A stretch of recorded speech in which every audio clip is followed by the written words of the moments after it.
Hola amigos y bienvenidos a este video de preguntas y respuestas que me han hecho los miembros del canal. Este es un video de preguntas exclusivas hechas por miembros del canal. Si ustedes quieren también la posibilidad de poder hacerme preguntas como todas las que van a ver a continuación, pueden por simplemente 30 pesos en adelante por mes convertirse en miembros del canal. Van a tener un montón de otros beneficios, pero las preguntas son uno de ellos. Vamos a arrancar con un par de preguntas que me hizo Maxi. La primera es: uno como autor, ¿puede decir que su obra tiene buena calidad, ya sea en trama, historia, conceptos, o su juicio está condicionado por el hecho de que es algo propio? Muchos autores, ya sea de cómic, manga o novelas, suelen mostrar sus primeros ensayos o pruebas a su círculo más cercano para ver qué opinan, y en base a eso arrancan. ¿Pero puedo decir mi obra es buena? Yo creo que necesitas mucha autocrítica siendo un autor, sobre todo si trabajás vos solo. En cierto punto igual uno hace historietas para divertirse. Hay algunas personas que solo las hacen para divertirse, hay otras que tratan de que esa sea su carrera y de que, por ejemplo, poder vivir de ello, y todas las aristas que haya en el medio de esos dos puntos, ¿no?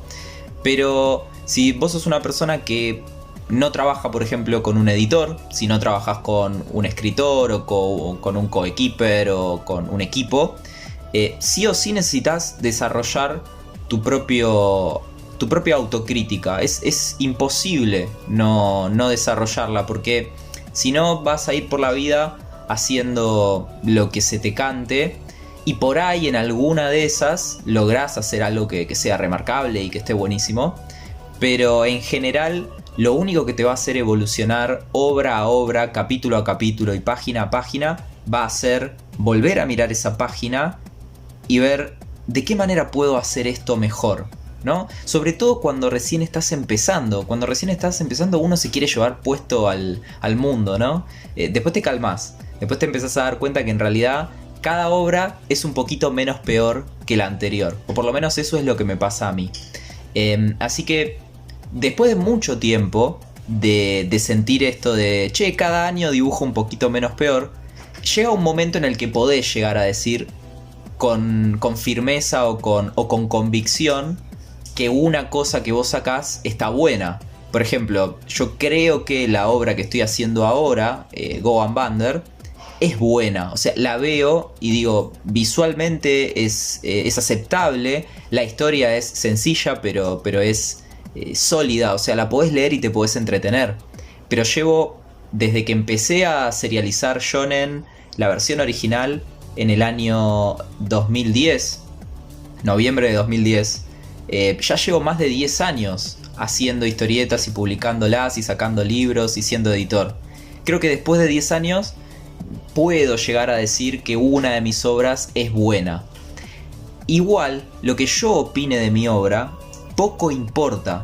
La obra se construye de a dos: el que la hace y el que la lee. Entonces, si la persona que lee mi obra no opina que es buena, no la entretiene, poco importa si yo pienso que es buena, si la crítica piensa que es buena. Es así, por lo menos eso es lo que pienso yo. Y también, ninguna obra es para todos. O sea, va a haber gente que va a decir, che, lo que hiciste está buenísimo, y con la misma fuerza y las mismas ganas va a venir otra persona y va a decir, che, esto que hiciste es una porquería. Y ninguno de los dos tiene razón, esa es la mejor parte. Otra pregunta es: para los que quieren comenzar a dibujar su webtoon o cómic web, me imagino, ¿cuáles son los requisitos para saber si están listos? Es decir, ¿cuántos capítulos escritos, cuántos guiones pulidos, etcétera? Me refiero a esas cuestiones técnicas. Estamos hablando de la preproducción. Y a la hora de hacer una publicación, y no importa en este caso si es un webtoon o si se va a publicar de manera impresa una historieta, esto no importa, se aplica para ambas situaciones. Lo que vos tenés que pensar es que es una historieta que se va a publicar de manera serializada. O sea, si vos publicás un libro entero, no importa. Vos dibujás, arrancás cuando querés, terminás cuando podés, y cuando ese libro está terminado, se publica entero y ya está. Pero si vos vas a sacar, por ejemplo, una historieta por capítulos, supongamos en Webtoon, en tapas, en donde vos quieras. O vas a publicar fanzines, revistas, ¿no? Por capítulos. Haces una historieta, un manga, y sale por capítulos. Y todos los meses, o cada 2 meses, o cada 3 meses sacas un nuevo capítulo. Así fue como arranqué, por ejemplo, yo mi carrera. Sí o sí necesitas una preproducción. La preproducción es esa etapa antes de la producción, casualmente como su nombre lo indica. Y esto quiere decir ese momento en donde pensás la historia, vas escribiendo varios capítulos por adelantado, diseñas a los personajes y te pones a dibujar la historia. Haces el storyboard, hay autores que hacen storyboard, hay otros que no. Y lo ideal es producir varias páginas, lo que se conoce como un backup, ¿sí? De páginas. Yo diría, mientras más puedas producir, mejor. Hay algunos webcomics que se publican una página por semana. Hay algunos webtoons que se publican a varios capítulos por semana, 1, 2, 3 capítulos por semana, y consisten de muchas viñetas cada capítulo. Si vos no tenés un buffer, un backup de capítulos hechos o de páginas hechas, no te puedes enfermar una semana, no te puedes resfriar. ¿Qué pasa si vos todas las semanas tenés que publicar una nueva página de tu webcomic o un nuevo capítulo y dependés sí o sí de hacerlo esa semana el capítulo? Primero y principal, quizás esa semana te enfermaste, esto que decía. Bueno, esa semana no puede salir el capítulo. ¿Qué pasa si esa semana, por ejemplo, no sé, justo adoptaste una mascota? Bueno, esa semana vas a dormir menos o vas a poder trabajar menos. ¿Qué pasa si de vuelta esa semana se te rompió la computadora? Listo, esta semana no hay capítulo. Entonces, para no llegar a esos extremos y ni hablar, ¿qué pasa si esta semana tengo un bloqueo artístico? Ni hablar de eso. Para no llegar a esos extremos, yo entiendo que siempre está súper emocionado porque, quiero hacer mi historieta y quiero sentarme y ponerme a dibujarla ya y ya se me ocurrieron todas las ideas. Y no solo eso, sino que quiero que todo el mundo la vea y quiero publicarla y compartirla y esto y lo otro. Sí, pero no. Yo he publicado de ambas maneras. He publicado teniendo muchas páginas hechas ya de antemano y he publicado semana a semana dibujando las páginas. Y les puedo decir que soy muy infeliz dibujando las páginas semana a semana. Hay semanas en donde las páginas me salían muy feas y sin embargo no tenía tiempo para corregirlas porque sí o sí tenía que publicarlas. Y había semanas en donde casi no tenía tiempo para dibujar por cuestiones de la vida, trabajo, familia, lo que sea. Y tenía que entregar algo de lo cual no estaba orgulloso. Y siempre también sé que es feo tener que estar meses y meses y meses trabajando en una historieta sin que nadie la pueda ver. Porque eso es lo que pasa cuando estás creando esa preproducción, ese backup de páginas, para después sentarte tranquilo y cuando haya que publicar el capítulo vos ya lo tenés hecho hace 2 meses ese capítulo. Y mientras tanto ya estás dibujando el tercero. Mientras vos vas a publicar el primer capítulo de tu cómic, ya estás dibujando el tercero. Eso es lo mismo que hacen los mangakas cuando van a comenzar una serialización. Cuando se comienza una serialización, generalmente, como los capítulos se publican o todos los meses o todas las semanas, un mangaka tiene 3, 4 capítulos ya hechos. No puede tener muchos más tampoco porque si a la serie no le va bien hay que cambiar el guión, hay que ajustar cosas. Pero en diferentes etapas de producción, quizás un capítulo ya completamente terminado y los otros ya todos hechos a lápiz, por ejemplo. Pero tenés que tener trabajo previo. ¿Cuánto trabajo previo? Depende de cada uno. Y depende de cómo sea tu rutina de trabajo. Si vos podés dedicarle muchas horas de tu día a dibujar historietas, probablemente no necesites tener mucho trabajo previo hecho. Porque vas a tener tiempo. Si vos tenés otro trabajo y a dibujar historietas te dedicás cuando tenés un rato libre o de vez en cuando, quitándole horas al sueño. Y yo te recomiendo que tengas bastante trabajo hecho, bastantes páginas hechas, quizás 2 capítulos, 3 capítulos hechos antes de ponerte a publicar, a serializar, ya sea un webcómic o ya sea una publicación impresa. En el caso mío personal, yo estoy dibujando desde mayo un manga, que ustedes ya van a poder leer, Go One Bander. Y recién ahora, en febrero, casi cumpliéndose un año entero desde que lo estoy preproduciendo, me siento, digamos, cómodo en decir, me parece que en febrero va a poder salir, febrero de 2021, siendo que comencé la producción del cómic en mayo de 2020. Pero ¿qué pasa? Quizás cuando comencé la producción de ese cómic, y estoy hablando de dibujar las páginas, el guión, no estoy contando la etapa de crear a los personajes, el guión, eso vino mucho antes, quizás 2019. Pero desde el momento en que puse el lápiz sobre la hoja para dibujar la primera viñeta de la primera página, pasó mucho tiempo.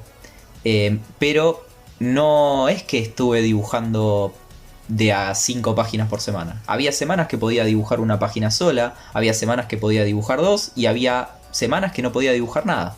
Entonces el ritmo cuesta agarrarlo. Y también los tiempos son difíciles de calcular cuando vos recién estás empezando. En mi caso, yo no estoy empezando recién, pero tengo otro tipo de trabajo, soy docente, entonces hago lo que puedo con el tiempo que tengo.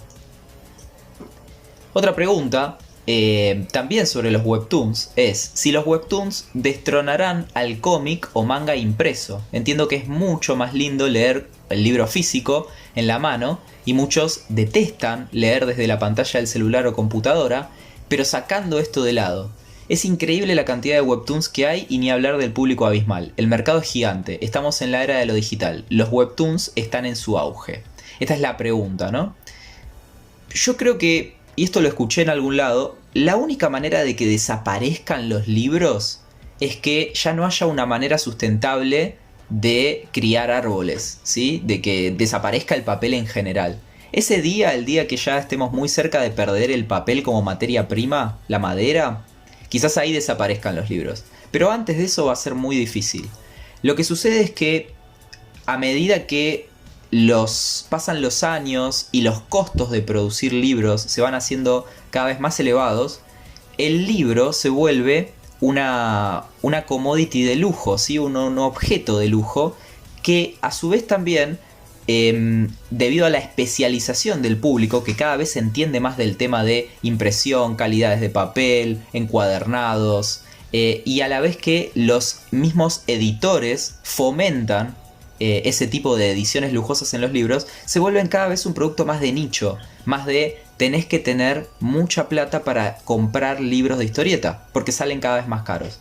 Entonces yo no creo que una cosa destrone a la otra. Yo creo que ya las historietas ya fueron destronadas, ya perdieron su lugar, y no lo perdieron a mano de los webtoons, por ejemplo, o de los webcomics o de las historietas que se pueden conseguir en un formato digital. Lo perdieron contra otros tipos de entretenimiento, lo perdieron contra las series o las películas en el celu, lo perdieron contra los videojuegos.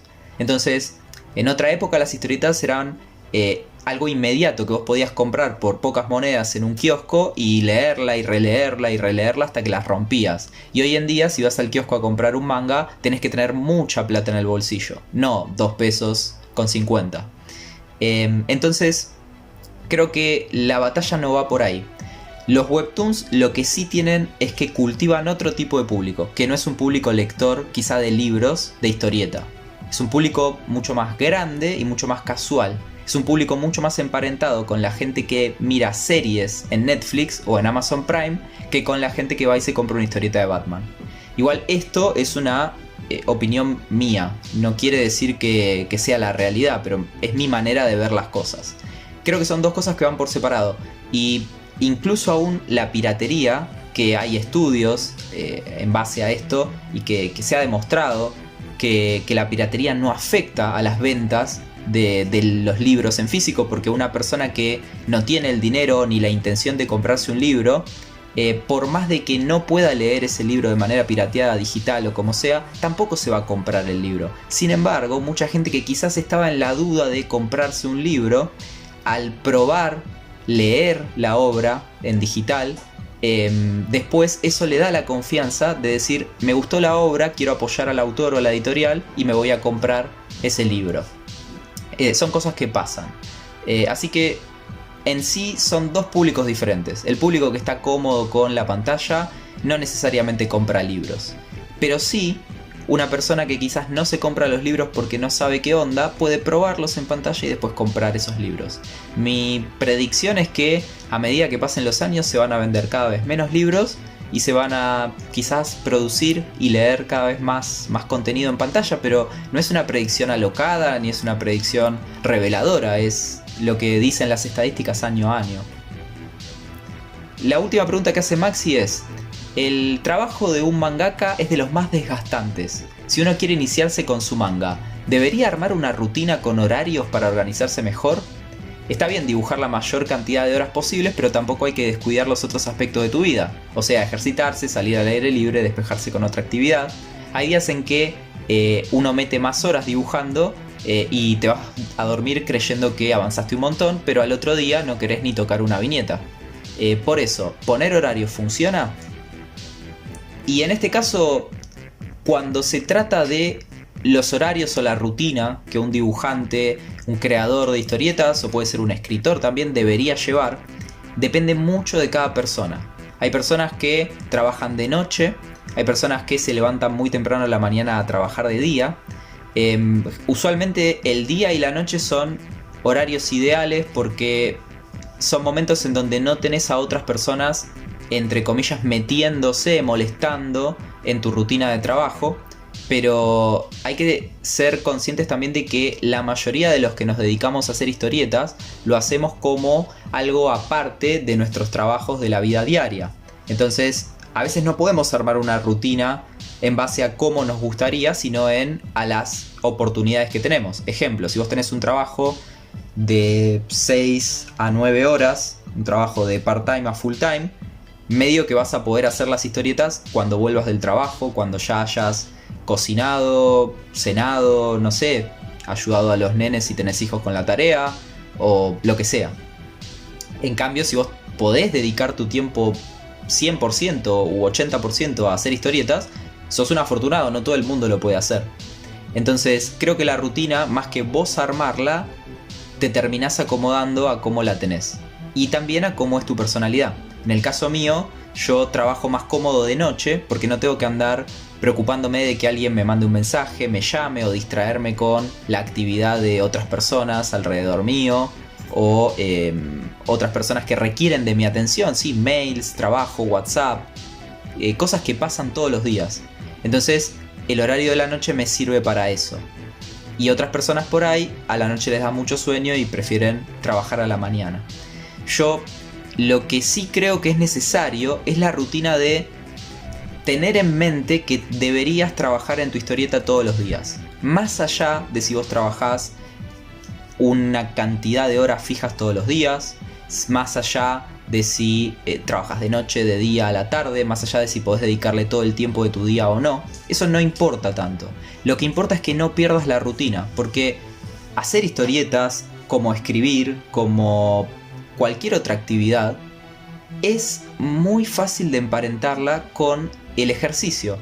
Si alguno de ustedes alguna vez fue al gimnasio o trató de hacer alguna rutina de ejercicios, se darán cuenta que los primeros días es muy difícil acostumbrarse y sobre todo mantener la constancia a lo largo del tiempo. Por ahí uno está re emocionado con arrancar el gimnasio, vas 3 días seguidos, te rompes el cuerpo y después la semana siguiente ya no querés ni volver.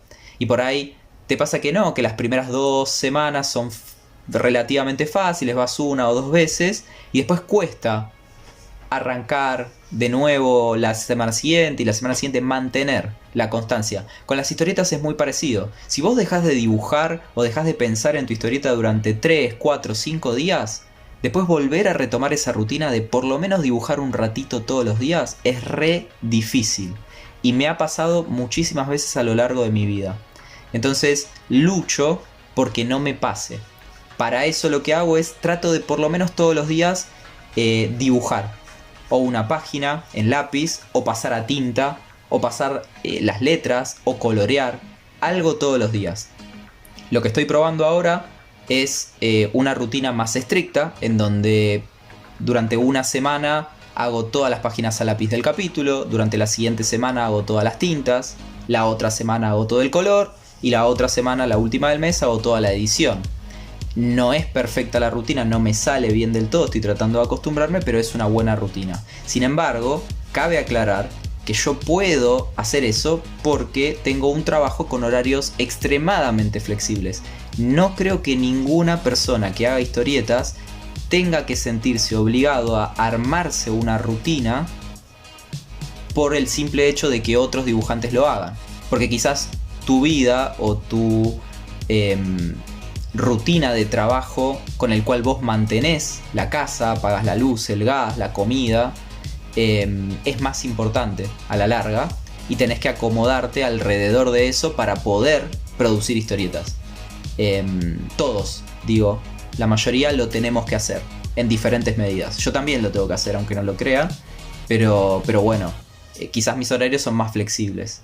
Dentro de lo posible igual recomiendo, aunque sea, armar una pequeña rutina en donde cada uno se sienta cómodo, un par de horas, las que se pueda al día, en un momento en donde nadie te moleste, en un momento en donde te sientas bien y te diviertas, poder dibujar tus historietas. Pero es muy personal el hecho de poder armar una rutina o no. Hay gente que funciona muy bien en el caos, hay gente que tiene que hacer un libro, tenés 2 años y vaguea durante 1 año y medio y en esos últimos 6 meses que le quedan se rompe el alma y ahí sale el libro y sale un libro perfecto. Y hay gente que se pasa todo el año, de esos 2 años, trabajando con una rutina súper prolija y le sale perfecto también, y depende de cada uno. Nacho pregunta: ¿voy a terminar Shonen? Me pregunta a mí, ¿no? Si voy a terminar Shonen. Y la respuesta es sí, por supuesto. Estoy haciendo el volumen 3, del cual ahora mismo en este momento están viendo imágenes que son exclusivas en mi carpeta de la computadora. Como pueden ver, ya lo tengo casi completamente terminado. Me faltan dibujar algunas páginas, eso sí, y me falta también realizar las portadillas que tiene cada capítulo. En este momento es en el que estoy deseando que ningún capítulo hubiera tenido nunca portadillas, pero bueno, todos los capítulos tienen, así que ahora tengo que realizar las que corresponden a los capítulos de este último libro. Este es el último libro, así que tiene como esa cosa que suele pasar cuando vos estás a punto de terminar algo, que es que no querés que se termine, o sentís esa duda de si lo estás haciendo bien o no. Entonces se ha demorado mucho más de lo que a mí me gustaría, pero sí, lo voy a terminar. Lo están viendo acá en pantalla y no me falta mucho. Y la otra pregunta es: ¿pensás o querés publicar en formato físico la historia de Go and Bander que estás dibujando ahora? Y la respuesta es sí. Me encantaría publicarla en formato físico, pero no es el objetivo principal. El objetivo principal es dibujarla, y mientras voy dibujando capítulos más avanzados, que se vayan publicando los capítulos que ya están hechos mes a mes en la web, de diferentes maneras. Va a estar disponible, por ejemplo, en formato webtoon, va a estar disponible en formato de lectura occidental y también en formato de lectura japonesa, oriental. Pero sí, la idea es que en algún momento esa historia también se imprima, porque hay una parte del público que es más tradicional y que quiere leer la obra impresa, quiere tenerla en un libro en su biblioteca. Y yo, por supuesto, a mi lado en este momento tengo mi biblioteca, una de mis bibliotecas, que está atestada de libros. Me encantan los libros, entonces por supuesto que quiero mi nuevo manga impreso. De hecho, ya tengo pensado el formato, todo. Pero no es el objetivo primordial. El objetivo primordial de este manga es que toda la gente que quiera lo pueda disfrutar leyéndolo absolutamente gratis en la web. Y luego, dependiendo de la demanda popular, veremos cómo hacemos con la edición impresa. Pero sí.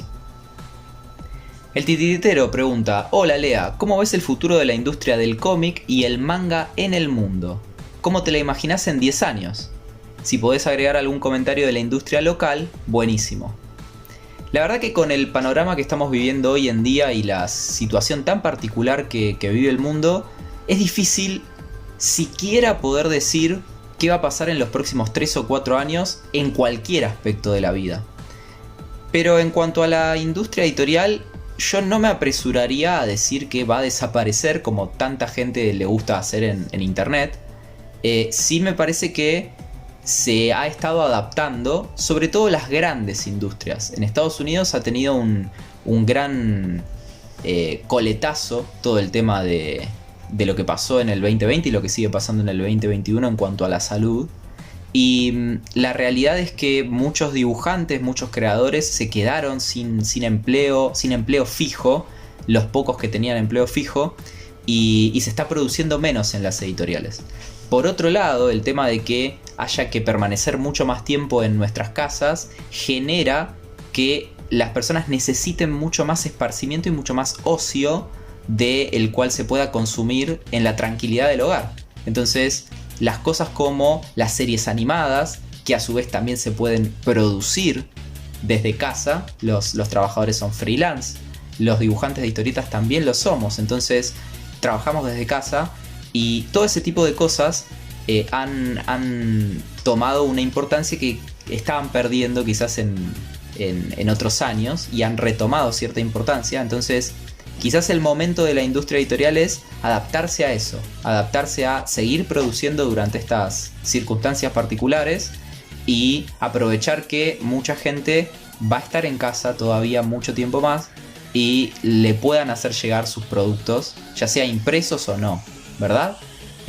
Después, el futuro de la industria del manga es algo muy interesante porque año a año en Japón se va leyendo todavía cada vez más, quiero decir, de manera digital.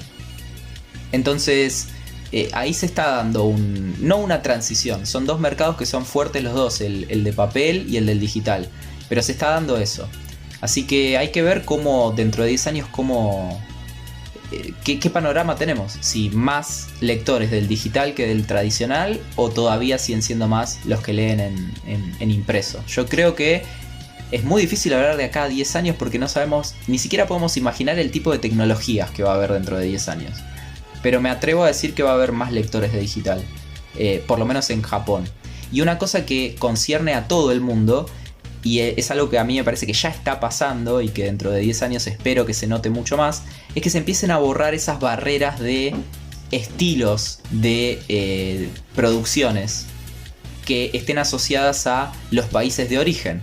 Por ejemplo, que se considera el manga algo como que solo puede venir de Japón, o que una persona que es japonesa solo pueda dibujar con un estilo japonés, que es lo que se espera hoy en día. Cuando vos sos un extranjero, esperás que si compras un manga japonés tenga un cierto tipo de estilo, un cierto tipo de manera de ser.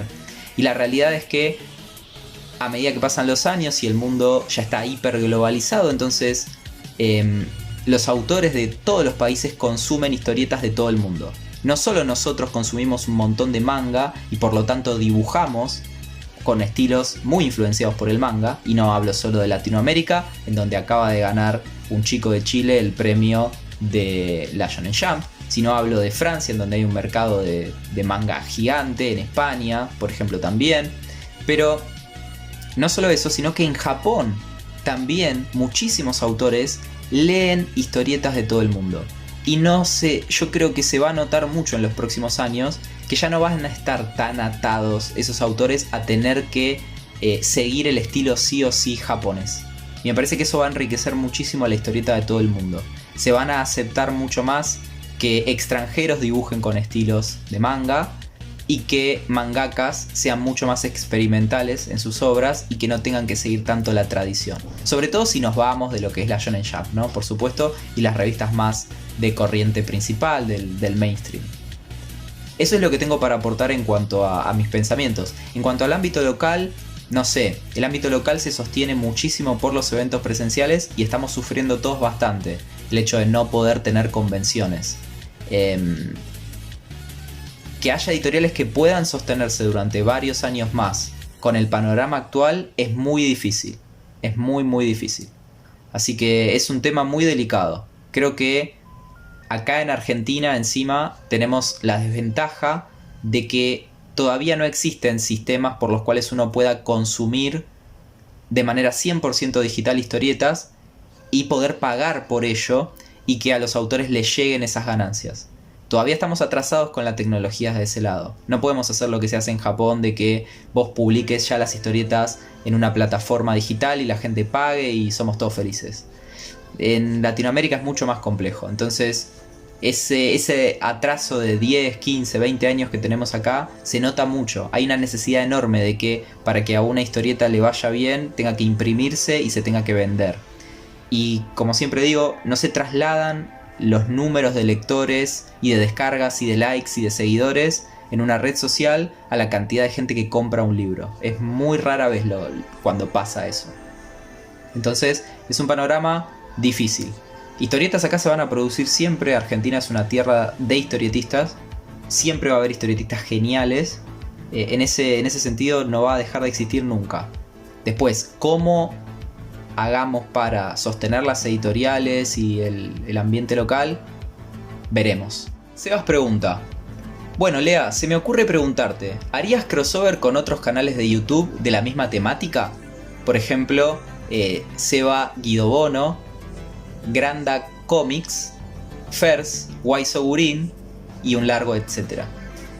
La realidad es que yo recién ahora, después de 2 años en YouTube, me decidí a reenfocar el contenido de mi canal en la producción de historietas. Dar consejos basados en mi experiencia. Quizás ayudar a la gente que por ahí no se siente muy confiada en empezar a hacer sus historietas.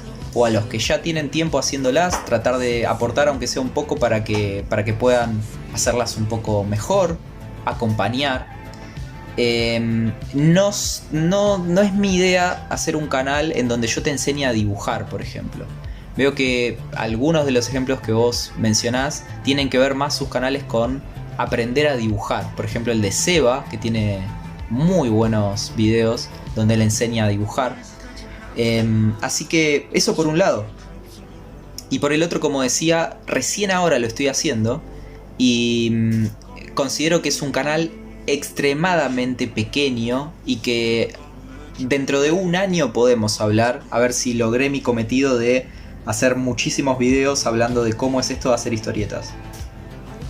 Pero ahora no podría imaginármelo de ninguna manera, ni estar en un nivel cercano a ninguna de esas personas que vos nombraste, quizás en cuanto a temática y por supuesto ni hablar en cuanto a seguidores.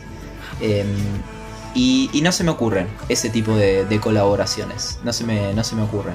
Quizás se me ocurren con otros amigos míos. O sea, no conozco en persona a ninguno de los que vos me nombraste. Pero sí tengo muchos amigos dentro del ámbito de la historieta con los cuales puedo hacer colaboraciones. Pero no tiene nada que ver con que sean youtubers, digamos. Martín pregunta: ¿qué fue lo mejor que leíste en el 2020?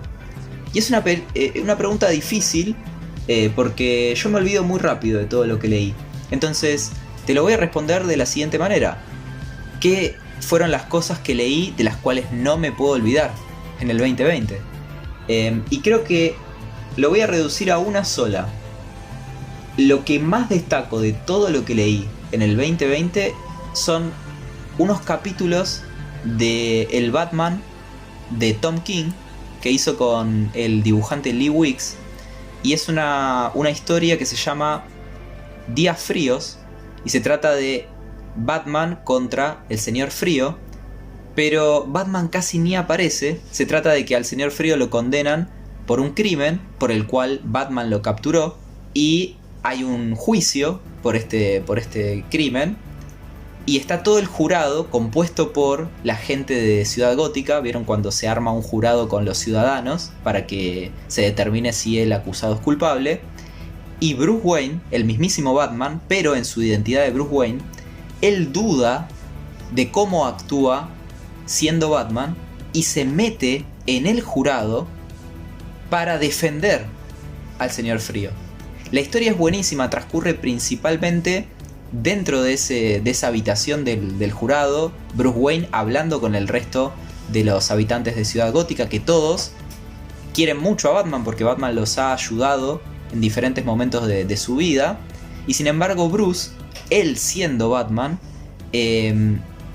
trata de entender que él no es perfecto y de que puede haberse equivocado y que quizás Mr. Frío no tenga la culpa.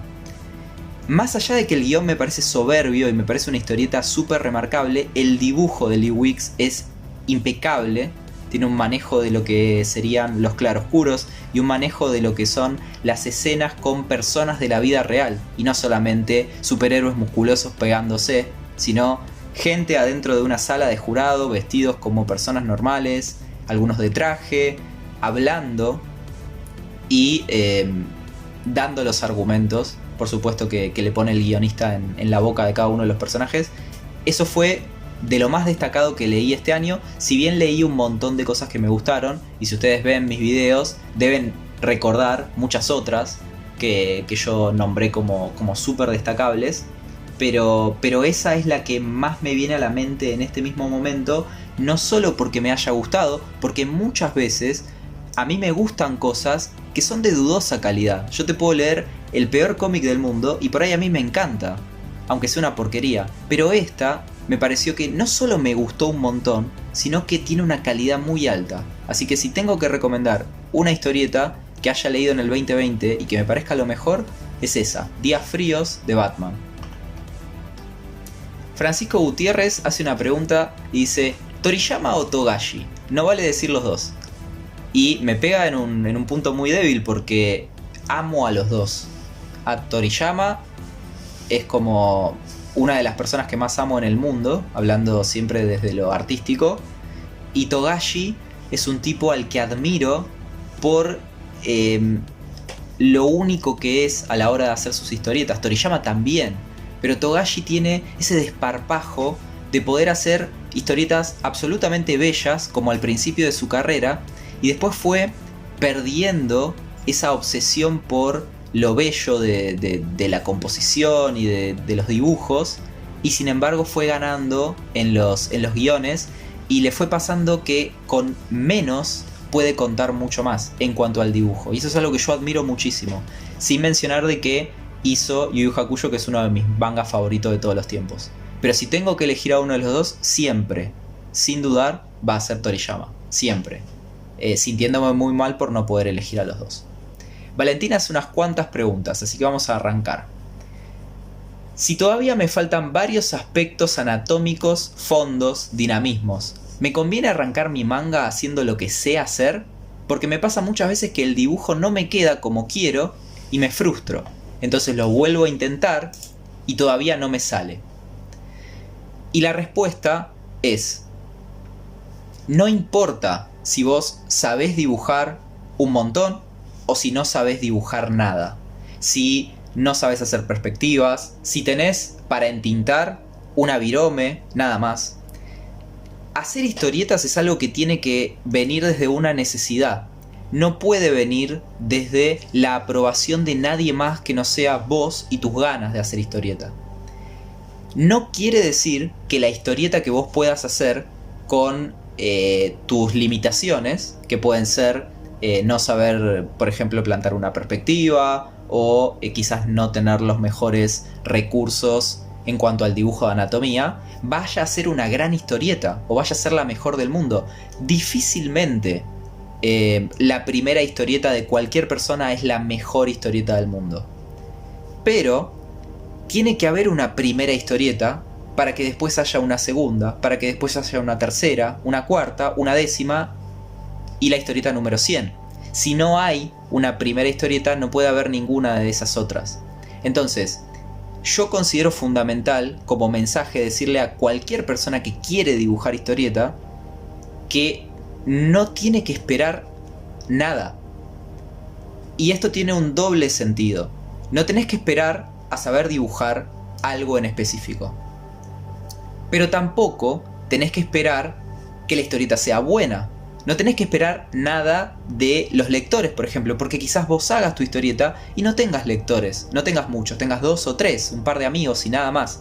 Yo creo que el error fundamental son dos, ¿no? Los errores fundamentales. El primero es pensar que todavía no estoy listo, pensar que primero tengo que ir a estudiar con alguien, pensar que primero tengo que comprarme la tableta gráfica porque los mangakas que a mí me gustan o los dibujantes que yo sigo usan esa tableta, entonces yo tengo que saber usarla. Ese es un error fundamental. No, las historietas son baratas. Las historietas las podés empezar a hacer cuando tenés 8 años y ya sabés leer y escribir. podés agarrar una hoja, un lápiz, algo para pasar a tinta y ya está, una regla. Y inclusive si no tenés regla podés hacer historietas igual.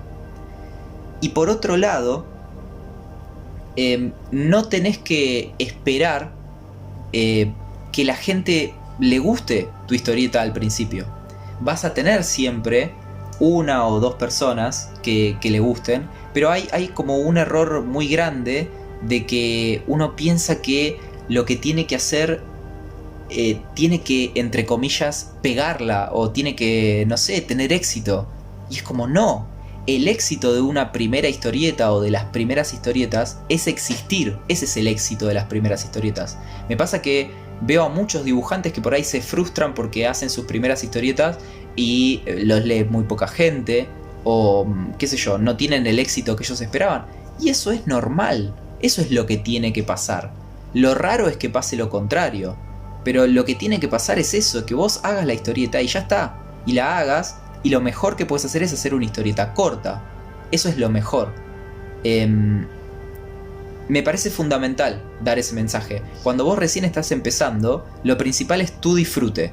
Y todos los errores que vas a cometer en el camino que te van a llevar a aprender un montón. Va a llevar tiempo, va a llevar años. Yo hago historieta desde los 7 años, tengo historietas que son armadas con una hoja que encontré tirada por ahí, la doblé en varias partes e hice una historieta. Y después con los años fui haciendo más historietas, hasta el día de hoy que tengo una editorial y hago historietas de manera muy seria, ¿sí? Me paso meses escribiendo mis historietas, me paso años de mi vida haciendo mis historietas. Pero no podría haber llegado a este momento si en alguna etapa de mi vida no agarraba una hoja de algún volante o una hoja que estaba tirada por ahí, un lápiz, quizás ni siquiera tenía un sacapuntas, simplemente un lápiz y me ponía a hacer mis historietas.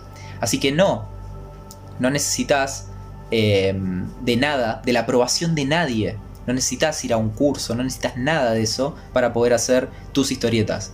Para que te salgan mejor, sí, para que te salgan mejor tenés que estudiar, tenés que mirar todos los videos en YouTube, en donde sea que puedas. Tenés que leer todas las historietas que puedas, tenés que copiar todos los dibujos que necesites. Nunca dentro de tus historietas, siempre como práctica. Por supuesto, ¿sí? Eso seguro, para mejorar. Y tenés que pasarte años mejorando. Pero nunca pensar que porque no sabés dibujar algo, no estás habilitado o no tenés el permiso para hacer una historieta. Y después tampoco nunca pensar que tu historieta va a ser la mejor del mundo ya de una. O pedirle a tu historieta que sea la mejor del mundo de una. No, quizás te lleve 10 años hacer una buena historieta alguna vez. Y bueno, son cosas que son así. Si vos disfrutás de hacer historietas, que es una profesión absolutamente difícil, es una profesión a la cual uno le dedica más horas de su vida que a cualquier otra cosa. Le dedicas más horas de tu vida a hacer historietas que a ver a tus padres, por ejemplo. Le dedicas más horas de tu vida a hacer historietas que seguramente a sacar a pasear al perro. Y seguro le dedicas más horas de tu vida a hacer historietas que a hacer ejercicio. Entonces, es algo a lo que le vas a dedicar un montón. Yo le dedico muchísimas más horas de mi vida a hacer historietas que a salir con amigos. Entonces, si no te gusta, si no lo sentís desde adentro, es muy difícil vivir haciendo historietas. Así que el primer contrato que tenés que hacer con vos mismo es que te guste hacerlas. Y si te gusta, no importa cómo dibujas. No importa si escribís buenos guiones o no. No importa si sabés dibujar una mano o no. Todas esas cosas se aprenden con el tiempo. Pero lo que no se aprende con el tiempo es a que te guste hacer historietas. Otra pregunta de Valentín dice: ¿cuándo sentiste que superaste radicalmente tu nivel de dibujo y estos te salían naturalmente sin tener que estar copiando? En general lo que pasa es que uno cuando aprende a dibujar copia. Yo no conozco muchos dibujantes que hayan aprendido a dibujar de la nada. Tipo, todos agarramos nuestros mangas, nuestros cómics, nuestras películas favoritas, nuestros anime y decimos: ese dibujo me parece re lindo, me re gusta. Ese Goku, ese Vegeta, ese Sailor Moon, quien sea. Entonces siento la necesidad de copiarlo porque da placer copiar.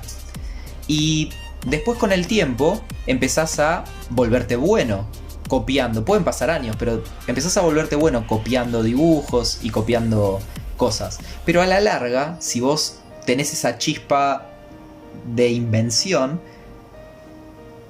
empiezan a aparecer esas oportunidades en las cuales querés crear tus propios personajes. Empezás a hacer tus propias historietas y al principio seguramente no sos crítico porque no desarrollaste un nivel de crítica propia de tus dibujos, ¿no? Uno dibuja para divertirse, nada más.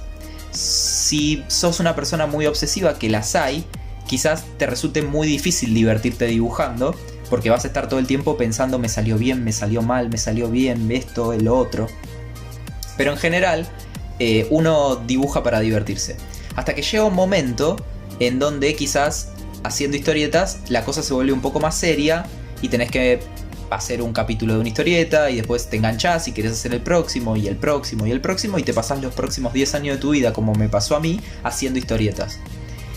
En ese caso, los cambios en cuanto al estilo de dibujo y los saltos de calidad, si vos te mantenés dibujando historietas durante muchos años, todos los años vas a ver que las historietas que dibujaste el año pasado son mucho peores de las que estás dibujando este año. Y las que vas a dibujar el año que viene va a pasar lo mismo. Hay que llegar a una paz mental en la cual uno acepta que lo que estás haciendo es lo mejor que podés hacer hoy en día. Y que lo que vas a hacer mañana va a ser mejor. Y que lo que hiciste ayer y no es tan bueno como lo que vas a hacer mañana o como lo que hiciste hoy. Eso es una regla fundamental. Mi regla particular es la siguiente. Yo trabajo durante todo un año. Hago unas 100 páginas de historieta por año. A veces más, a veces menos. Pero aproximadamente unas 100, 120 páginas de historieta por año. Todos los años hay un 20% de esas páginas de historieta que me resultan mucho mejor que el resto, ¿no? Unas 20 páginas, 30. Si no son historietistas, lo pueden llamar ilustraciones. Que les resultan realmente mucho mejor que el resto. Puede ser que en esas ilustraciones que realizaste durante el año se empieza a ver esa mejoría donde tu cerebro empezó a aplicar las cosas que fue aprendiendo a lo largo del tiempo. Y son esas 20 páginas buenas que hiciste durante el año las que van a ser el estándar de calidad de las páginas que vas a hacer el siguiente año o el otro. Y el siguiente año la mayor cantidad de las páginas van a tener esa calidad si seguiste trabajando mucho y era una calidad que el año pasado te parecía genial, pero el año siguiente ese va a ser el estándar de calidad y vas a tener otras 10, 15, 20 páginas que van a ser las que otra vez hubo un salto de calidad. Se da de manera inconsciente, no es que vos de manera consciente decís: bueno, ahora voy a dibujar mejor. No, nosotros somos criaturas vivientes. Nuestro cerebro, que es un órgano muy complejo, va aprendiendo con el tiempo cosas nuevas y se va adaptando a los conocimientos. Entonces hay ciertos conocimientos que vos los podés aprender cuando tenés 15 años, pero tu cerebro realmente los puede poner en práctica a los 20. Y es así, vos podés escuchar o ver un video todos los días que te dice cómo dibujar manos, pero hasta que tu cerebro realmente no entiende cómo se compone una mano, no la vas a poder dibujar bien. Dibujar es entender, es observar, entender, procesar y después dibujar. Entonces, a lo que iba con el ejemplo es que probablemente vos no te des cuenta cuando estás dibujando algo mejor. Simplemente lo vas a ver después y vas a decir: che, esta página o este dibujo me quedó muchísimo mejor. Vamos a tratar de que el próximo me quede así. Y quizás tenés éxito y quizás fallás. Pero lo más probable es que las páginas que a vos este año o los dibujos que este año te parecieron que te quedaron bien, ya sea que fue casualidad o que vos trataste de que quedaran mejor, tenés que tratar de que el año que viene esas poquitas páginas que te quedaron realmente bien sean el estándar de calidad de todas las páginas que hagas el año que viene. Y el año que viene te va a pasar lo mismo. De todas esas páginas que hagas van a haber un par que se destaquen. Y esas tienen que ser el estándar de calidad de las del año siguiente y así y así y así. Sobre todo, yo no me doy tanta cuenta de cuando lo que hago está mejor. Me doy cuenta cuando lo ve otra persona. Cuando lo ve mi pareja, cuando lo ven mis amigos. Y algunos ven la página y de golpe abren un poquito más los ojos. Y te dicen: che, esto está mejor. Lo que te están queriendo decir con eso son dos cosas. Primero, che, mejoraste. Lo otro, che, antes no dibujabas tan bien. depende de cómo es tu personalidad, cómo te lo tomas. Si ves el vaso medio vacío o el vaso medio lleno. Yo siempre lo veo medio lleno. Para mí es grosso, loco, mejoré. Ahora vamos a seguir metiéndole para mejorar más y más y más. Y creo que todos los años, si bien todos los años hago historietas y páginas algunas que están buenas, todos los años hago mejor historietas que el año anterior.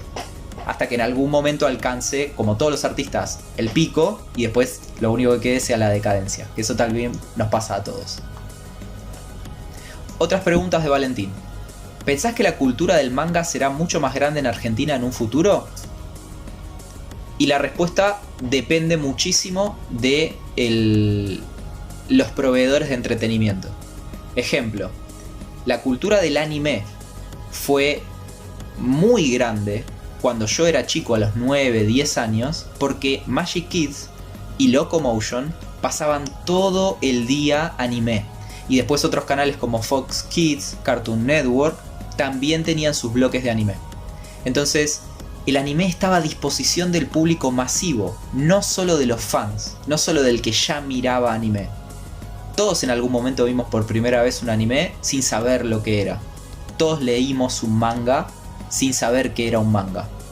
Entonces, si en el futuro, si en estos años que vienen, sigue habiendo plataformas que pongan a disposición de la gente el anime y el manga, si Ibrea sigue sacando mangas y OVNI y Panini y no lo sacan solamente para el nicho que ya consume mangas, y si Netflix sigue apostando y metiendo más anime en su plataforma, y si más gente se instala Amazon Prime, que también tiene anime, y no hablo de Crunchyroll, porque Crunchyroll es una plataforma para los que ya les gusta el anime. Nadie se suscribe a Crunchyroll si no le gusta el anime, porque lo único que hay en esa plataforma es anime.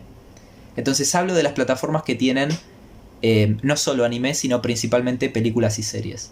Y en el caso de los mangas, que los mangas se puedan adquirir no solo en comiquerías. Nadie entra a una comiquería si no le gusta la cultura pop, si no quiere comprarse un Funko Pop, un peluchito o una historieta. Nadie entra a una comiquería porque sí, porque, no sé, vio Lucy entró. Entonces, esto no pasa, pero debería pasar. Las historietas deberían poder conseguirse no solo en comiquerías. Yo amo las comiquerías, mi lugar de preferencia para ir a comprar un manga o un cómic en buen estado, que me consigan exactamente lo que quiero, es una comiquería. Pero para la persona que todavía no descubrió el manga, que no le gusta, que no sabe que le gusta porque nunca leyó uno, quizás no entre a una comiquería. Quizás sí necesita encontrarse con un manga en otro lugar. Así que la cultura del manga no sé si será más grande. Yo espero que se sostenga. Y si se dan estas condiciones que menciono, quizás sí sea más grande. ¿Cómo entré en el mundo del manga? A través del anime. Esa es otra de las preguntas. A través del anime. Yo miraba mucho anime en la tele, Magic, Locomotion. En un momento me doy cuenta de que esos animes están basados en mangas, que los mangas son historietas. Y cuando Ibrea empieza a publicar mangas en Argentina y yo empiezo a poder comprarlos, ahí entré. Pero yo ya leía historietas, yo ya leía a Batman, a los X-Men, miraba dibujitos de todo tipo. Y apenas se empezaron a editar y se empezaron a conseguir en Argentina, yo los empecé a comprar y a leer. No es una historia épica ni nada por el estilo, es súper sencilla. Y la mayoría de la gente que empieza a leer manga es porque antes mira un anime en la tele, o en la compu, o en donde sea. Raramente una persona empieza a leer mangas sin conocer la serie que va a leer por haberla visto en otro lado antes, seguramente en un medio audiovisual. Lo mejor que te pasó en una plataforma de YouTube, es una pregunta rara. ¿Qué cosa fue lo mejor que me pasó en YouTube? Creo que haber encontrado gente que quiera escucharme hablar, que quiera verme opinar sobre cosas. Creo que eso fue lo mejor. No es una sola cosa específica, sino la sensación de que yo puedo postear este video y que va a haber una persona, que sos vos, la que está escuchando ahora mismo, que vamos no sé cuántos minutos ya de video, muchísimos, y todavía estás ahí y estás escuchando porque te interesa lo que estoy diciendo. Que exista esa persona, para mí es de lo mejor que me pasó en la plataforma. Y después darme cuenta de que hay gente que está dispuesta a apoyar lo que yo hago para que pueda seguir haciéndolo. Estoy hablando de todos ustedes que son los miembros del canal y que fueron los que hicieron estas preguntas. Y lo peor que me ha pasado, bueno, los strikes, ¿no? Darte cuenta de que hay ciertos tipos de videos que no podés crear porque el copyright es algo muy difícil de manejar en YouTube. No puedes poner música, no puedes poner imágenes, escenas de animes. Vos, para poder crear un cierto tipo de contenido que analice, por ejemplo, una película o una serie o un anime, y poder crearlo con calidad, está bueno poder utilizar la música, está bueno poder utilizar las escenas. El mensaje no se transmite de la misma manera si haces un video solamente hablando que si utilizás imágenes, escenas, música. Y en este año pasado me denunciaron 2 veces 2 videos por copyright en el canal, y eso me dejó al borde de perder el canal, porque la tercera denuncia te borran el canal. Así que eso me dio mucha bronca y fue lo peor que me pasó en YouTube. Pero como todo lo bueno siempre tiene su lado, como todo lo malo, perdón, siempre tiene su lado bueno. Eso quería decir. Y es que debido a que ese tipo de videos son muy peligrosos o riesgosos de hacer, porque en cualquier momento puede saltar alguna persona y denunciártelo y arruinarte la vida, la cuenta, yo decidí tirarme por este lado, el lado de crear contenido en base a realización de cómics, manga, historietas, y tratar de ayudar a aportar a la comunidad de YouTube de personas que hacen historietas. Y la otra pregunta más, dice, ¿tuviste personas tóxicas, haters y ese tipo de gente en algún momento de tu vida? Sí, por supuesto, desde el momento en que vos decidís mostrar tus cosas al mundo, ya sea hacer videos opinando de cosas o hacer tus historietas, vas a tener un montón de gente que le guste y vas a tener un par, nunca son un montón, siempre son un par, 2, 3, 4, que no les guste, pero que lo hagan con tanta pasión, eso de odiarte a vos u odiar lo que vos haces, que eso te puede sacar el foco de lo que realmente es importante. Creo que hay estudios psicológicos y cosas así en donde dicen por qué a una persona que tiene 200 comentarios en un posteo o en un video o lo que sea, 198 son positivos. Hay 2 que son de odio y negativos, y en vez de darle bola a los 198 que son positivos, no puede dejar de pensar en esos 2 a los que no les gustó. Bueno, eso tiene que ver con que nosotros queremos gustarle a todo el mundo, y la realidad es que no se puede. Nosotros nos obsesionamos con caerle bien a todo el mundo, yo por lo menos, y no es así, no es así la vida. Hay que aceptar que va a haber gente que de manera gratuita, sin que vos les hayas hecho nada, te va a odiar igual. Y hay que hacer un esfuerzo por concentrarte en la otra gente, en la que aprecia el contenido que vos haces y a la que a la larga vos creás el contenido para esa gente.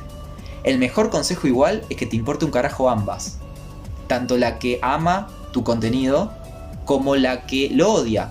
Y esto no lo digo de mala persona, lo digo porque si vos solamente escuchás una campana, que es la de las personas que todo el tiempo te están tirando halagos y te dicen que sos un genio y todo lo demás, el ego se te va a inflar de una manera que después va a ser insostenible. Te vas a creer que sos el mejor del mundo y que nada puede malir sal, y el día que hagas, en mi caso, una historieta que quizás no le guste a tanta gente, voy a cometer el error de pensar de que, no, el resto está equivocado. Si yo soy un genio, todo el mundo me dice que soy un genio, entonces se equivoca el resto, el público está equivocado. No puede ser que yo haya hecho una mala historieta. ¿Se entiende? Quizás el mejor consejo es ni darle tanta bola a los que te dicen que sos un genio, ni tampoco darle tanta importancia a los que te dicen que sos un tonto. Bueno, y la última pregunta de Valentín es medio graciosa. Pregunta Boca o River, y la respuesta por supuesto es Huracán. Gabriel hace una pregunta y dice: hola Lea, ¿cómo estás? Mi pregunta es la siguiente, y es una pregunta que capaz la respuesta es muy personal, pero para vos, ¿por qué crees que Dragon Ball hizo tanto furor acá en Argentina en los 90? Pensando que sus primeros intentos acá en Argentina fueron malos. Por ejemplo, el primer doblaje, que se llamaba Zero y el Dragón Mágico, donde Goku se llamaba Zero y Krillin se llamaba Cachito. Luego Canal 7 pasando partes de las pelis de a ratos y publicitando los muñecos piratas. Corrección, no eran piratas, eran licencias oficiales, pero hubo un problema ahí y piratearon un poquito, pero era una licencia oficial. Después no sé si llegaron a pagarla la licencia, pero era oficial. Y recién en el tercer o cuarto intento, cuando lo transmitió Magic, pudieron realizar ese boom que hoy puso a Dragon Ball en el lugar que se merece. Y yo no tengo una respuesta de por qué. O sea, ¿por qué Dragon Ball hizo tanto furor acá?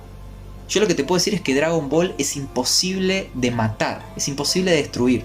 Dragon Ball tarde o temprano conquista todo. Porque es una serie que no es extremadamente japonesa, es universal, tiene temas universales. Y vos la mirás, y si bien tiene temas de artes marciales y cultura oriental a patadas, no están en la superficie de la serie. Entonces resuena con todo el mundo. Vivas en África, vivas en Norteamérica o vivas en Ushuaia, no importa. Entonces a Dragon Ball le pasó que en muchísimos países lo pasaron hiper mega censurado. En Estados Unidos hicieron un desastre con el doblaje y la censura. Y sin embargo, así todo, recortado, sin la sangre, con todos los nombres cambiados de los personajes, los yankees amaron Dragon Ball. Y acá en Argentina y en Latinoamérica tuvimos la suerte de que Dragon Ball se censuró muy poco y los guiones estaban basados en el idioma original japonés. Tuvimos muchísima suerte, entonces sería extraño que Dragon Ball no haya pegado en Argentina, siendo una de las mejores series de todos los tiempos. En cambio, los mejores ejemplos para entender que Dragon Ball es imparable y que no hay manera de que no pegue en cualquier parte del mundo, es que en lugares en donde se tradujo de manera horrible, que se recortó toda, que se pasó 20 años después de que fuera transmitida por primera vez en Japón, igual la rompió toda y tiene legiones y legiones de fanáticos que hoy en día miran la serie con sus hijos. Entonces no hay explicación, y a la vez la explicación es que es una serie tremenda y que no hay manera de detenerla. No importa cómo la pasen, censurada, mal traducida, en cualquier horario, no importa. Dragon Ball tarde o temprano se abre camino. José Manuel dice: ¿qué te parece lo políticamente correcto en los animes de hoy en día? Yo extraño la sangre. La cuestión con la censura en los animes y en los mangas, por ejemplo, no tiene tanto que ver con lo políticamente correcto, sino pura y exclusivamente con las leyes japonesas. Los mangas están dedicados para gente joven y las leyes en Japón se fueron endureciendo muchísimo con los años. Esto tiene que ver no solo con la cultura de ellos, sino también con que en Japón hubo muchos atentados a lo largo de los años y mucha gente que perpetró atentados era otaku. Para mí está mal catalogar a los otakus como posibles personas que realicen atentados, ¿sí? Terroristas. Pero hay mucha gente que cree en Japón que esto puede pasar. Entonces muchos de los mangas y animes que nosotros vemos hoy en día tienen muchísima menos violencia, muchísima menos sangre, se pueden mostrar muchísimas menos cosas que en otras épocas porque hay leyes que lo prohíben. Y Dragon Ball ya no muestra sangre, por ejemplo, entre muchísimas otras cosas. Hoy en día no podría existir El Puño de la Estrella del Norte como un manga shonen para chicos como fue en los 80. Hoy en día sería un seinen que se publicaría en una revista para adultos. El manga podría existir igual, se podría hacer un anime y películas, pero no sería para chicos. Creo que esa es la cuestión. Hoy en día ya no podría existir un Caballeros del Zodíaco. El mejor ejemplo es la versión de Netflix, en donde es para niños, no hay casi una gota de sangre, y no tiene nada que ver con esa versión original que nosotros vimos. Después está el tema de lo políticamente correcto, que es otra cosa. Lo políticamente correcto es lo que nosotros nos autocensuramos o decimos o pensamos para estar de acuerdo con lo que piensa la mayoría o con lo que está bien visto en su momento, que son cosas que van cambiando con los años y con las décadas. Está buenísimo que cada autor pueda hacer lo que quiera y después tendrá el público que tenga, y eso también está bien, hay público para todo. Están las personas que odian lo políticamente correcto, están las personas que si no haces algo que es políticamente correcto no te leen, y yo creo que ninguna de las dos posiciones es la correcta. La correcta es: yo pienso lo que pienso como autor y hago la obra que hago, y que la lea el que quiera. Creo que eso es lo mejor y que nadie se tiene que preocupar tanto. Y no creo que nadie se tenga que atener a lo que es políticamente correcto solo porque otro lo dice. Si resulta que mi pensamiento coincide con lo políticamente correcto, bueno, coincidirá. En otra época, lo políticamente correcto cambiará y ya no coincidiré. ¿Qué sé yo? Juanpi dice: ¿por qué muchos historietistas usan firmas fáciles de leer? Ejemplo, Kino, Nick, vos. ¿Qué problema traería tener una firma poco legible? A la hora de elegir, ya sea tu seudónimo como autor, o la manera en que vos firmás tus obras, tus dibujos, tus historietas, podés hacerlo de manera consciente. Hay varios tips que para mí son muy útiles. El primero y principal es tratar de evitar utilizar un nombre que ya le pertenezca a otro. Ejemplo, si vos tenés un nombre de esos nombres que son muy comunes, y no quiero dar ejemplos porque el ejemplo siempre es Juan Pérez, y está lleno de Juan Pérez en el mundo. Yo he conocido unos cuantos. Pero un nombre común. Un nombre que abrís la guía de teléfono y hay millones de personas con ese mismo nombre. Quizás quieras para tu historieta o para tu firma que sea un poco más reconocible. A la larga, nosotros somos marcas. Nosotros nos tenemos que vender a nosotros mismos como una marca. Cuando vos comprás un libro de Stephen King, no esperás otra cosa que no sea un libro de Stephen King. Y cuando compras una historieta de Akira Toriyama, no esperás que la haga otro que no sea Akira Toriyama. Entonces, elegir tu nombre de autor, ya sea que uses tu nombre de verdad o no, es una manera de pensar el nombre de una marca. Si vos tenés un nombre muy largo, por ejemplo Kino, que se llama Joaquín Salvador Lavado, es un nombre muy largo. Un nombre sencillo, fácil de entender para la mayoría, fácil de recordar, hace que sea más sencillo después entrar en el inconsciente colectivo. Por supuesto que si tu obra no es buena, por más de que entres en el inconsciente colectivo, por ahí hasta te recuerdan como a ese dibujante que es malísimo. Pero por lo menos te van a recordar. A la hora de hablar de firmar la obra ya es muy personal. Vos podés tener una firma que sea un garabato que no se entienda. Yo prefiero que mi firma diga mi nombre y que se entienda, ¿sí? Prefiero que esté escrita en imprenta y que se pueda leer, que vos nunca te confundas cuando veas un dibujo mío. Pero es subjetivo, porque la persona que por ahí ya conoce tu trabajo no necesita de ver tu firma, puede ver tu estilo de dibujo y ya sabe que lo hiciste vos. Mi consejo siempre para con los autores es elegir un nombre de autor acorde a lo que vos quieras. ¿Querés que la gente te recuerde? Elegí un nombre sencillo. Ponete un apodo, un seudónimo, no pasa nada. Si te pones un seudónimo, usá siempre el mismo. Elegilo con sabiduría, no te pongas el primero que se te ocurra, porque después lo vas a tener que usar toda tu vida. Yo recomiendo no usar uno muy complicado. Y si tenés un nombre que quizás es muy común, o un nombre que es muy largo, adaptalo un poco, acortalo, ¿sí? Me parece que eso es útil. Cuando te googleen las personas, te van a encontrar mucho más fácil si tenés un nombre que es muy particular. Trataría de no complicarlo demasiado, que no sea difícil de deletrear o de escribir, porque después se puede confundir mucha gente al googlearte, si bien existe el autocorrector. Para mí el nombre del autor es una marca, ya lo dije, y me parece importante ponerle, aunque sea un poco de pensamiento, cuando vos vas a firmar tus obras. Que se entienda tu nombre ahí en la página, en la firma, me parece importante, aunque muchos autores no lo consideran de esa manera y me parece súper válido también. Hay autores que firman solamente con su inicial, hay otros que hacen un dibujito y nada más. Pero sí me parece importante que cuando elijas tu nombre de autor, ya sea que vas a usar tu nombre de verdad o no, sepas que lo más probable es que lo vas a hacer por el resto de tu vida y vas a usar el mismo nombre. Yo elegí Lea porque se me hace mucho más casual y amigable que Leandro. Leandro se me hace como más serio. Es un nombre con letras graves. Es más serio. La segunda parte del nombre termina con una O. La primera es un poco más amigable. Lea, E y A. Y es más corto. Entonces, desde la elección del nombre me parece que es mejor. Ahora, voy a tener 60 años y me van a seguir diciendo Lea como si tuviera 15. Esa parte no la pensé muy bien. José dice: ¿cuáles son tus referentes argentinos en historietas? Y con estas cerramos. Y mis referentes son, sin ningún tipo de orden específico, Quique Alcatena, que es un amigo, y los tres que voy a mencionar son amigos. Quique Alcatena es el autor más importante de historietas, yo lo considero así, de Argentina. Su obra es inmensa y tiene un amor por el arte que yo no conocía a otra persona que ame tanto hacer historietas.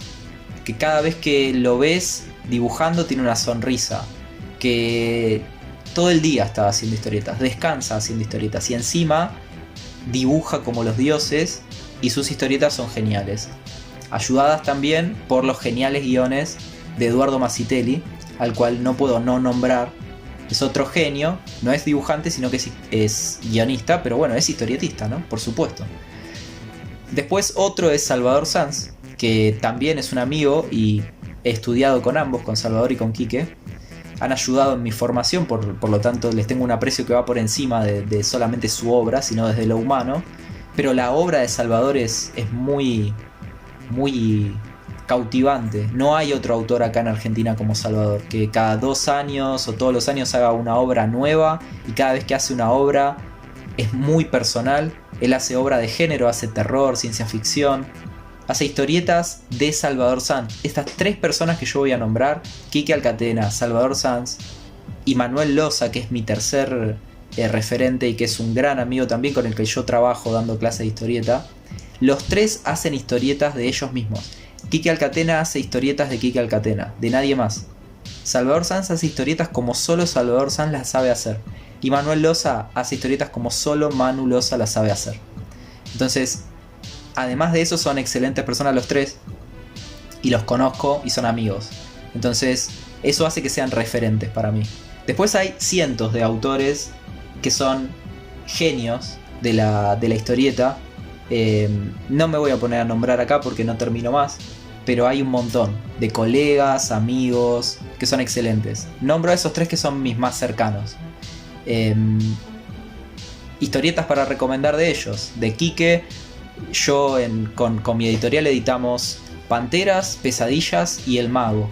Y también me gusta mucho recomendar Barlovento, Transmundo y por supuesto Acero Líquido, que es un clásico. De Salvador, mi historieta favorita es Legión. Acaba de sacar una que se llama Mega, que es muy buena. Nocturno. Y Manu Loza, por supuesto, Almer, que es su libro insignia. Y también realiza 2 historietas que son webcomics, que se llaman Estrella Roja y Nathaniel Fox. Ambas son súper recomendables y se pueden leer de manera gratuita. Pero bueno, con eso terminamos las preguntas y respuestas de este mes. ¡Wow! ¡Qué video largo!, ¿no, amigos? Gracias. Si todavía quedó alguno escuchando hasta el final, muchísimas gracias. Y recuerden que si ustedes quieren realizarme este tipo de preguntas, pueden hacerlo siendo miembros del canal.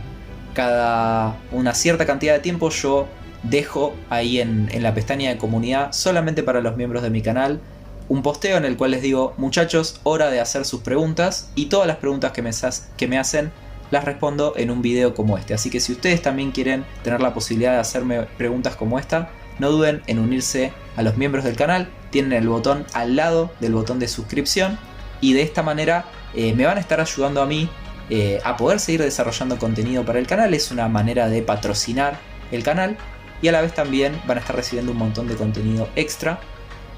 Pero bueno, eso ha sido todo. Les mando un saludo y nos vemos en la próxima.